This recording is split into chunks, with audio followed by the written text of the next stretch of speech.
Nat, Moy. Iya. Kalau puasa tuh Ramadan, ujungnya lebaran kan ya? Iya. Abis lu puasa 1 bulan, lu pengen ketemu keluarga lu gitu. Maaf-maafan, baikan. Ya pokoknya suasana keluargaan lah. Lu pengen ketemu keluarga pas lu mudik, tapi lu ujungnya malah ketemu sosok yang gangguin lu gitu. Makhluk halus. Makhluk halus. Gue yakin lu semua juga punya kan cerita kayak gitu. Ada gue. Iya, gue juga ada. Dimulai dari gue kali ya? Boleh.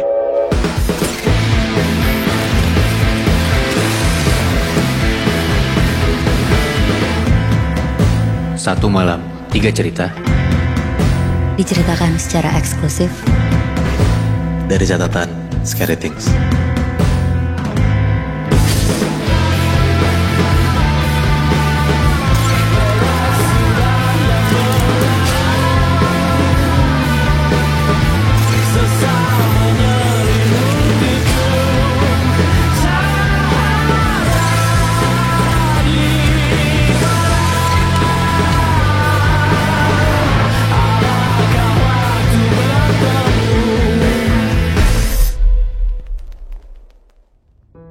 Muibi.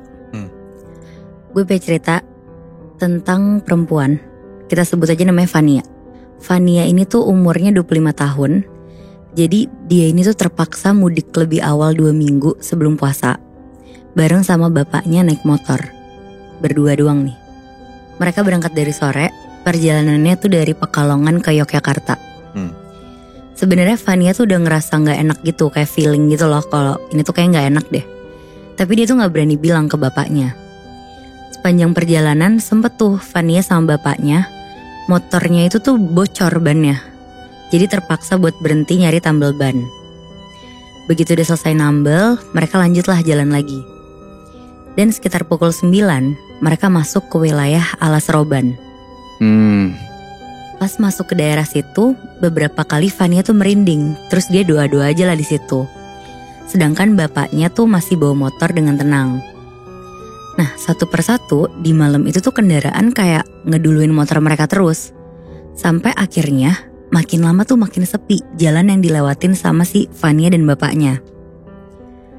Sampai akhirnya udah sejam lewat, mereka nemuin keramaian nih. Nah, di situ tuh kayak Fania udah mulai lapar juga karena perjalanan udah jauh juga kan. Dan pas banget dari jauh tuh kelihatan kayak ada warung remang-remang di pinggir jalan. Akhirnya karena kelihatan lampunya tuh terang dan kayak warna orange gitu, di situ tuh kelihatan ada 2 pengunjung warung juga. Akhirnya bapaknya sengaja nepi terus ngajak Fania buat makan dulu. Nah, pas mereka udah sampai di sana, gak lama pemilik warungnya tuh muncul. Pemiliknya tuh kakek-kakek, umurnya tuh sekitar 70 tahunan. Dan dia tuh kayak pakai sarung sama kaos coklat muda dan peci. Oke. Terus bapaknya Fania tuh nanya, "Assalamualaikum, ada makanan apa pak sama minuman?" Kakek itu tuh ngejawab singkat banget, "Waalaikumsalam, ada gorengan, teh, kopi." Sambil beberapa kali tuh ngelirik ke 2 pelanggan yang datang juga selain Fania sama bapaknya. Terus si bapaknya ini tuh bilang, "Saya pesan 1 kopi dan 1 teh anget ya pak. Kalau ada nasi seperti orang itu kita juga mau. Tapi kalau habis gorengan juga gak apa-apa." Akhirnya si kakek itu tuh langsung masuk ke warung dan gak lama tuh bawa nampan yang isinya tuh pesanannya bapaknya Fania. Fania di situ sempet nengok ke arah 2 orang yang ada di situ. Terus tiba-tiba dia tuh merinding banget. Akhirnya gak lama si 2 orang itu tuh berdiri, terus bayar ke kakek penjual ini, terus langsung pergi gitu aja. Fania ngeliat ke arah bapaknya nih, kayak pengen ngisyaratin kayak ada keganjilan yang dia rasain gitu loh. Tapi bapaknya nih gak nengok-nengok ke arah si Fania. Akhirnya bapaknya tuh minum kopi, tapi gak habis. Sedangkan si Fania tuh bener-bener gak nyentuh makanan atau minuman depannya dia sama sekali. Di situ kakek pemilik warungnya tuh bilang, "Dimakan saja Ndu, kalau lapar jangan ditahan. Maaf kakek cuma bisa nyajiin itu, nasinya udah habis." Terus si Fania tuh kayak kehipnotis gitu loh Muibi. Seketika tuh dia langsung minum teh angetnya dan makan gorengan itu. Soalnya tadi kan si kakeknya ngomongnya cuma singkat kan. Terus tiba-tiba kayak langsung ngomong banyak gitu. Iya benar. Nah abis itu si bapaknya Fania nih langsung ngabisin lah semua makanannya. Terus langsung lah selesai mereka makan minum, bayar ke si kakek ini sambil bapaknya tuh nanyain arah. Akhirnya si kakek itu nunjukin arah sambil ngasih pesan. Nak, jangan berhenti lagi ya di jalan. Lurus aja, nanti belok kanan, ada jalan turunan dan mulai masuk ke desa warga. Pokoknya kalau ngelihat apapun jangan berhenti lagi. Oke. Di situ bapaknya Vania tuh ngangguk sama pesan si kakek itu kan. Terus lanjut, akhirnya bapaknya sama Vania lanjutin perjalanannya. Si bapaknya ini tuh sempat nengok ke spion, ngelihat ke arah warung kakek tadi. Tapi aneh banget Muibi, yang kelihatan tuh cuma gelap gitu di kaca spion motornya. Nah, gak ada lampu remang-remang sama sekali yang warung tadi itu. Akhirnya si bapaknya langsung istighfar dalam hati gitu. Terus dia langsung ngerasa kayak udah mulai gak enak kan. Dan dia sambil ngelanjutin perjalanan sesuai pesan si kakek itu. 5 menit kemudian, bapaknya Vania tuh ngeliat 2 orang yang tadi di warung. Lagi duduk di pinggir jalan sambil kayak ngelambai-lambain tangan ke arah motor bapaknya. Aduh. Tapi untungnya si bapaknya ini tuh inget sama perkataan kakek tadi. Bapaknya gak berhenti sama sekali, motor tetap jalan. Terus sampai kurang lebih 5 menit kemudian, si bapak tuh ngeliat 2 orang itu dengan posisi yang sama masih ngelambain tangan ke arah motor. Ya gila. Terus di situ si Vania langsung melukin bapaknya lah tuh. Dia udah sadar tuh kondisi itu tuh kayak udah lumayan horor kan. Tapi untungnya bapaknya tuh tetap maju ke depan aja, gak berhentiin motornya sama sekali. Nah, ada kali Muibi setengah jam tanpa berhenti, mereka tuh berdua ngelewatin orang itu tuh berkali-kali. Terus-terusan jadi maju ada orang itu, maju ada lagi. Gila. Dan di situ bapaknya juga udah mulai ketakutan tuh. Tapi dia bener-bener keinget omongan kakek itu. Sampai akhirnya bener-bener jalan terus aja deh, mau berkali-kali ketemu. Ya udah yang penting gue jalan terus. Iya. Sampai tiba-tiba motor bapak sama Vania tuh kayak dihadang sama sosok besar banget, tinggi kayak raksasa gitu. Sampai mereka tuh udah bener-bener gak bisa jalan karena kehalangan. Iya. Di situ bapaknya tuh zikir kenceng banget Muhibi. Dan Vania juga baca-baca doa yang dia hafal. Tapi mereka berdua tuh bener-bener gak turun dari motor sama sekali. Dan setelah 5 menit mereka dihadang sama sosok besar itu, tiba-tiba sosok itu tuh untungnya hilang. Dan mereka tiba-tiba ada di jalan yang belok kanan, terus jalanannya mulai turun ke bawah. Yang ke arah warga desa. Iya. Ini kasih tahu si kakek tadi ya. Benar. Oke. Nah, meskipun sampai di Jogja tuh sekitar pukul 1 pagi, bapaknya sama Vania tuh bersyukur banget lah bisa sampai rumah dengan selamat akhirnya. Terus usut punya usut Muhbi, warung remang-remang tempat mereka berhenti itu tuh ternyata bukan punya manusia. Tapi penunggu di alas roban. Ya gila.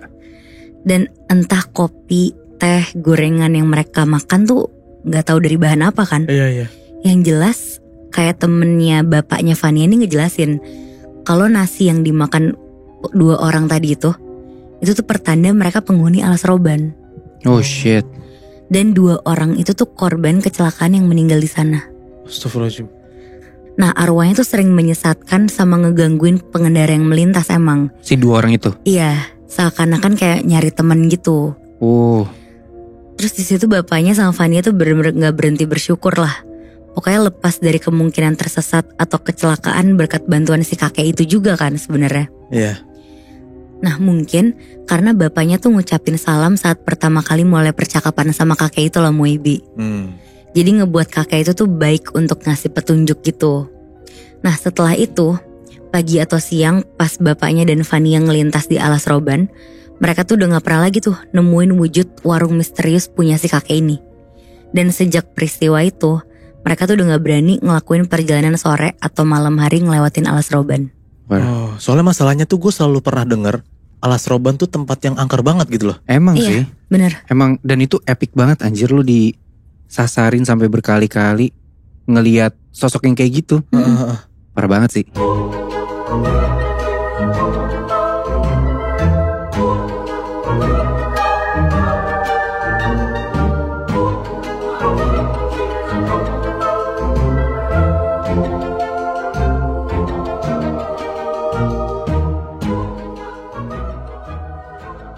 Ada satu cerita yang gue dapat. Jadi ada satu orang yang memulai dengan niat baik, tapi ujung-ujungnya ternyata niat baik tuh gak segampang itu Nat, Moy. Jadi satu orang ini ngebantuin temennya dia, tapi malah dia ikutan repot gitu. Bahkan si cowok ini, si orang ini, saking repotnya dia ngalamin yang namanya kejadian horor. Waktu pas mudik gitu? Pas mudik. Jadi sebenarnya bukan dia yang mudik. Jadi si cowok ini nih, ada satu orang cowok namanya Rama. Dia tuh lagi main ke kosan temennya. Kita sebut aja namanya Risa ya. Cewek nih. Terus besokannya Rama tuh diminta sama Risa buat nganterin Risa mudik ke daerah Banten. Nah karena Rama tuh gak pernah naik motor jauh-jauh, awalnya dia tuh nolak. Karena katanya Bandung-Banten tuh jauh banget. Oh dia tinggal di Bandung? Di Bandung. Nah si Risa ini mau mudik ke Banten. Jauh kan? Ya lumayan sih. Naik motor pula. Cuman berhubung Rama tuh gak tega ngelihat Risa naik motor sendirian, Bandung-Banten, cewek pula kan. Ya udah akhirnya dia coba bantuin lah.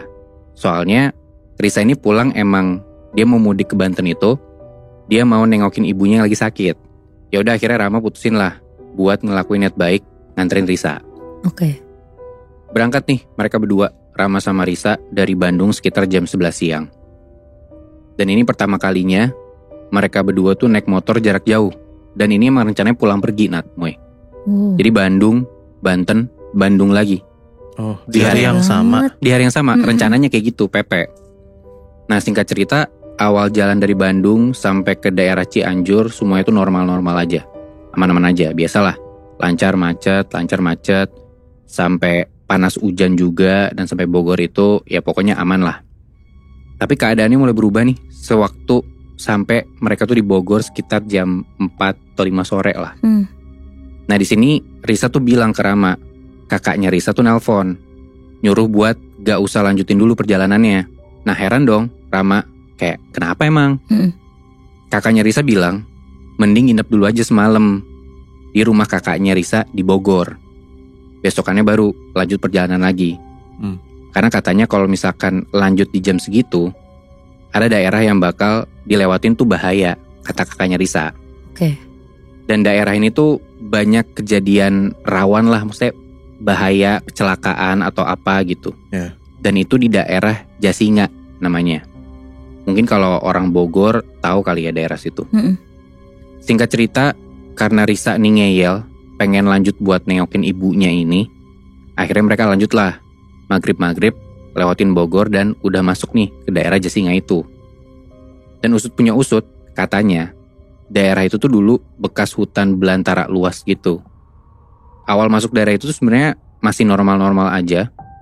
Walaupun gelap, masih kedengeran lah suara azan, walaupun agak samar-samar gitu ya. Dan lampu tuh masih rada terang. Masih kelihatan juga di kanan kiri mereka tuh kayak ada kampung gitu lah. Pokoknya perumahan-perumahan gitu lah. Nah cuman di sini nih Moy, mulai kejadian anehnya. Jadi sekitar jam 7 malam, Risa tuh bisik-bisik ke Rama. Katanya daerahnya kok sepi ya, kayak ada yang aneh. Banyak rumah di pinggir jalan situ, tapi mereka tuh gak nemu satu orang pun yang ada di depan rumah. Jadi seakan-akan rumahnya banyak, tapi pada kosong semua gitu. Dan gak ada orang sama sekali. Aneh sih. Dan entah kenapa hal ini tuh bikin Rama tuh merinding juga. Udah daerahnya tuh panjang jalannya, ketemu mobil motor juga jarang. Paling nemu cuma 1-2 mobil motor yang emang pengen nyalip Rama gitu loh. Itu pun mobil-mobilnya tuh pada kenceng jalannya. Jadi ya emang mereka berdua aja tuh di situ. Nah ada satu waktu di malam itu, ibunya Risa tuh tiba-tiba nelpon. Ditanya udah sampai mana. Risa jawab lah, udah sampai Jasinga. Nah ibunya Risa bilang di telepon, hati-hati kalau ada apa-apa, jalan terus aja, gak usah berhenti. Jangan meleng dan jangan ngantuk, kata gitu. Nah Rama tuh gak sadar kalau ternyata suasana tuh udah gelap banget, ngelewatin kampung-kampung bahkan sampai masuk hutan gitu tiba-tiba. Dan semakin jalan ke depan, makin gak ada tuh motor mobil yang lewat sama sekali. Jadi makin sendiri nih mereka berdua nih. Jalanan mulus, jalanannya bagus, tapi anehnya jam segitu tuh sepi banget. Samar-samar, Rama tuh dengar Risa tuh di belakang baca-baca bismillah gitu. Nah spontan, Rama tuh langsung merinding. Dia nengok kanan kiri. Tiba-tiba kepalanya Rama digetok dari belakang sama Risa.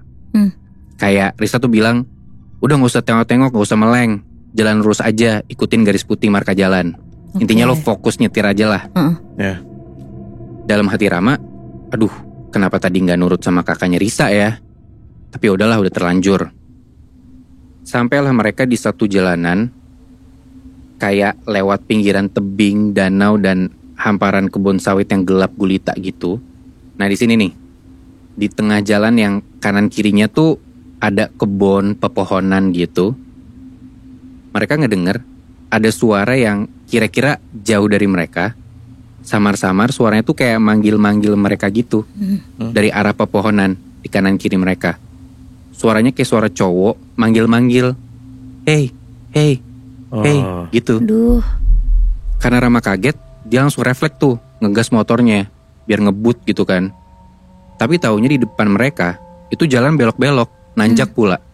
Jadi kayak jalanannya makin susah nih buat dijalanin. Udah pakai motor matic juga nih mereka. Jadi nanjak tuh kayak susah lah gitu. Nah Risa juga jadi takut. Langsung dorong-dorong Rama lah buat yaudah buruan ngebut-ngebut. Cuman ya agak susah kan karena jalannya nanjak kan. Selang beberapa meter ke depan, ada suara lagi tuh. Kali ini samar-samar suara cewek kayak nangis terisak gitu loh. Dan suaranya persis dari sebelah kanannya Rama.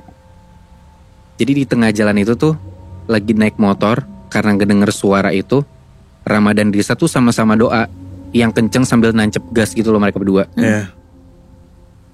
Udah mulai lewat turunan, Rama ngebut sengebut-ngebutnya. Tapi apesnya, pas turunan jalan, itu tuh agak rusak dan kena lobang jalan gitu mereka berdua. Dan tiba-tiba, karena kena gajlukan kayak gitu, lampu motornya Rama tuh mati. Waduh. Makin gelap kan. Gak tahu tuh gimana rasanya mereka di tengah-tengah hutan, cuman ngandelin lampu motor doang nih tadinya. Ya tapi tiba-tiba gelap semua gara-gara lampu motor Rama mati. Iya. Di situ Rama hampir tuh berhenti buat benerin lampu motornya dia.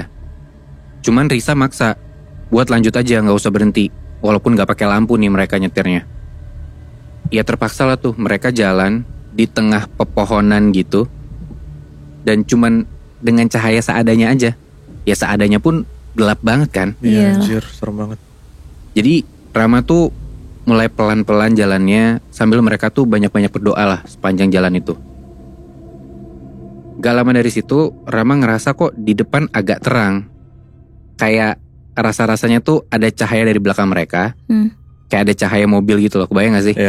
Ada mobil di belakang lu ngasih cahaya ke depan biar lu kelihatan di depan ada apa. Udah agak tenang tuh si Rama di situ karena dia ngerasa oh berarti kita nggak berdua doang nih, ada orang lain lah at least. Nah pas Rama cek loud spion itu kelihatan ada sen kedip-kedip gitu loh. Jadi kayak ada mobil yang mau nyalip si Rama gitu. Nah Rama suruh Risa buat ngecek ke belakang ke arah mobil itu. Coba lihat aja, kasih kode, siapa tahu bisa diajak iring-iringan nih, bisa bareng gitu jalannya. Nah tapi pas Risa nengok ke belakang itu nggak ada apa-apa. Nggak ada mobil, motor sama sekali. Kok gitu? Kosong aja gitu. Tapi kan di spion ada mobil kan? Nah itu dia. Tapi pas Risa nengok ke belakang nggak ada apa-apa. Kosong aja. Gelap gitu. Gelap. Anjir. Wah di situ Rama langsung tancap gas kenceng banget. Dan dengan posisi ketakutan sambil ngebut gitu. Rama ngerasa pas dia lagi ngebut nih, kayak ada bayangan hitam gitu loh di sebelah kanan motornya dia. Lari kenceng banget. Waduh. Wah itu Rama benar-benar panik, sepanik-paniknya. Cuman untungnya gak lama dari situ lampu motornya Rama tiba-tiba hidup lagi. Singkat cerita, sampailah mereka ke daerah pinggiran Banten. Lampu-lampu mulai kelihatan, udah agak rame, udah gak sepi lagi lah intinya. Dan tetap sepanjang perjalanan mereka gak berhenti-berhenti tuh buat doa. Baca bismillah, Yasin, surat-surat pendek, mereka zikir kenceng-kenceng. Dan setelah itu ternyata mereka berdua pun sempat kesasar juga di daerah Banten.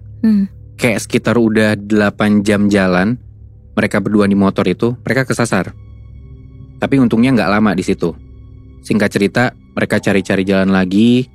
Mereka coba kira-kira bisa lewatin jalan mana. Dan untungnya bisa sampailah mereka di rumahnya Risa. Karena udah malam banget, ya gak bisa balik lagi ke Bandung. Udah benar-benar rawan lah kalau misalkan lu balik lagi. Ngineplah Rama malam itu di rumahnya Risa. Dan waktu tuh udah nunjukin hampir jam 12-an malam. Ngobrol-ngobrol di dalam rumah. Gak lama dari situ Rama keluar tuh dari rumahnya, kayak dia pergi ke teras lah buat duduk-duduk. Pas lagi duduk di teras tuh, dia nengok ke kiri, si Rama nengok ke kiri, dan dia tiba-tiba ngelihat ada sekelebat bayangan hitam lewat di sampingnya dia. Ngeliat kayak gitu, Rama langsung lari tuh ke dalam rumah. Dan ceritain itu semua ke ibunya Risa. Nah, ibunya Risa ngedenger kayak gitu, ya udah, gak apa, tenang aja, tarik napas dulu, aman. Ngobrol lagi lah Rama sama keluarganya Risa ini. Dan ternyata ibunya Risa tuh ngejelasin, dia udah tahu sebelum Rama dan Risa ceritain kejadian di perjalanan itu. Nah, makanya waktu nelpon si Risa, ibunya Risa tuh bilang, kalau ada apa-apa lanjut jalan aja kan, jangan berhenti. Benar-benar. Nah, soalnya ibunya Risa bilang kalau lampu yang kedip-kedip di belakang motor itu, kata ibunya Risa tuh itu bukan motor atau bukan mobil, tapi itu adalah gangguannya. Kalau misalkan ngelewatin si jalan itu. Jadi kayak itu godaan dari sosok-sosok gitu loh. Nah, yang barusan Rama lihat di luar rumah, itu bayangan yang ternyata ngikutin Rama dari Bandung. Dan justru kata ibunya Risa, itu sosok yang nganterin mereka berdua sampai ke Banten. Oh, jadi diarahin sama sosok itu? Untungnya kayak ada penjaganya gitu loh, Moy.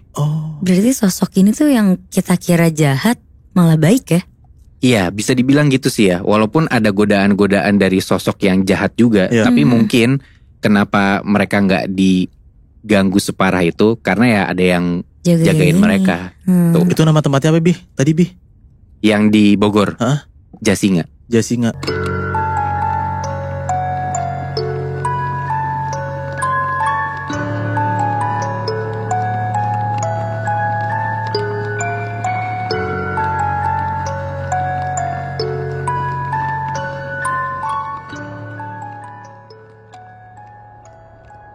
Gue dapat cerita yang cukup mengerikan juga, Bi, Nat, dari soal mudik ini. Lo bayangin aja, niatnya lo pengen mudik ke kampung halaman lo naik bis. Tapi ternyata bis yang lo naikin itu bis hantu. Wah, gila kan? Gila banget. Hancur. Nah, jadi ada satu cewek namanya Lina. Dia itu ada niatan buat pulang kampung tuh beberapa hari karena lagi ada tanggal merah. Nah, Lina ini ngekos di Jakarta dan mau pulang kampung ke daerah Sumedang, Jawa Barat. Oke. Dia ini ditemenin sama temennya namanya Ira buat beres-beres gitu loh. Kayak kan harus packing segala macam. Nah, si Ira inilah ngebantuin si Lina. Pas lagi beberes di kosan, tiba-tiba ibu Lina tuh nelpon. Ibu bilang lah kayak, "Nah, kenapa kamu harus naik bis malam-malam? Kenapa gak besok pagi aja, ibu khawatir?" Nah, si Lina bilang kayak, "Ibu gak usah khawatir, Bu, karena aku udah suka naik bus, tenang aja." Iya udah kalau kayak gitu, ibu tunggu ya. Tapi kalau misalnya ada apa-apa, kamu kabarin ibu. Yang intinya ibunya Lina tuh kayak nitipin pesan kayak gitulah. Yaudahlah, singkat cerita, akhirnya Lina tuh beberes dan udah siap buat ditemenin sama Ira ke terminal bus. Lina itu nyampe di terminal bus sekitar jam 11:30 malam dan pergi ke tempat bus yang ngetem gitu loh. Jadi kan terminal gede kan. Nah, dia tahu tuh kalau misalnya bisnya tuh misalnya di ujung sana, di jalan yang sana. Tapi baru banget Lina ini mau naik ke busnya, tiba-tiba Lina tuh dicegat sama kayak orang yang penampilannya tuh kayak pengemis gitu, Binat. Kayak kayak orang gila gitu lah. Nah, baju tuh compang-camping, terus kayak bau badan tuh nyenget banget, pokoknya kumel banget lah gitu. Nah, orang ini tiba-tiba tuh narik tasnya Lina, terus bilang kayak, jangan naik, bahaya gitu. Nah, Lina sama Ira ngeliat kayak gitu kayak risih lah, dia bilang apaan sih gitu. Jadi kayak ada perdebatan dikit lah. Nah, dibantuin tuh sama kayak kondektur bisnya, jadi kayak diusirin tuh si orang gila ini nih. Nah, kondekturnya bilang lah kayak, orang gila tuh emang dia suka ganggu, Mbak gitu. Lina nanya lah kayak, "Pak, itu orang gila ya, Pak?" Nah, kondekturnya bilang kayak, "Iya, Mbak, yaudah naik aja yuk, gak usah diladenin orang itu." Udah, akhirnya si Lina tuh naik aja tuh ke bisnya karena udah diburu-buruin sama kondekturnya juga kan. Lina masuk busnya dan dia lihat kalau misalnya tiketnya dia itu ada di posisi belakang, di seat belakang busnya gitu. Dia duduk dan akhirnya gak gitu lama busnya jalan lah. Pas busnya jalan pelan-pelan ini, dari dalam bus tuh Lina ngelihat ke arah si orang aneh tadi nih yang nyegat Lina itu. Nah, orang itu tuh masih berdiri di pinggir jalan sambil kayak ngeliatin Lina aja gitu, bengong aja.